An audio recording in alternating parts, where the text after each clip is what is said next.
Yeah, so those are probably better states, maybe landlord-friendly states that you can own property. I mean, I think the main problem,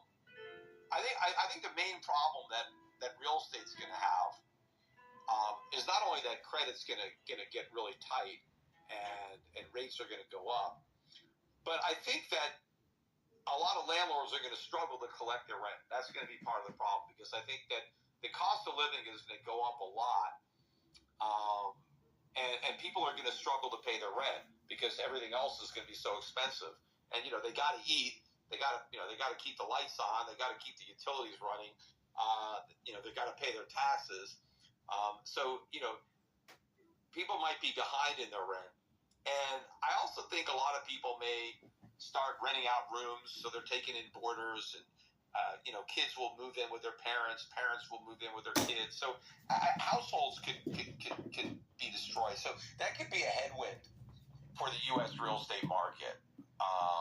But I still think if you have a lot of debt on your property that you can manage, the debt gets inflated away. I mean, inflation is good for debt, right? Because it wipes out the debt. So that kind of leverage could help you. But I would just, instead of pairing Bitcoin, real estate with Bitcoin, I think you should have gold as a hedge to your real estate and these gold mining stocks. I think that would be a much better way to go. So, okay, let's go back to the rent. People are not going to be able to pay their rent. Now, if we print more money, why would they not be able to pay their rent? Well, if they get that money, yeah, right. I mean, we print enough money, they're going to pay the rent. Yeah. But if you're talking about hyperinflation, the rent's not going to buy you very much. So there's your other problem, right? You're getting a lot of rent, but at the end of the day, what if the cost of maintaining the properties exceeds the rent, right? Because prices just are skyrocketing. But yes, your debt gets wiped out, so that's a positive, right? If you have leverage. Poetry for you. Like this video, subscribe to. Right, but you can use your gold to pay your rent.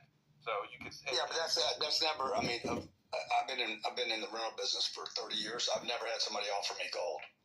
Well, but they could sell their gold to pay the rent, right? I mean, it's or at some point, I'm sure you would take gold. I'm sure if one of your tenants. Look, if they can't pay in fiat, I'll take anything. I'll take what? Rental business for 30 years. I've never. You might find that landlords not only want to get paid in gold, they may actually denominate their leases in gold. They may rent out the property and say, look, I'll rent you this property, but here's how much I want you to pay me every month in gold. Yeah, Peter, there's nobody taking gold for rent. No, okay, well, if we get into a hyperinflation scenario,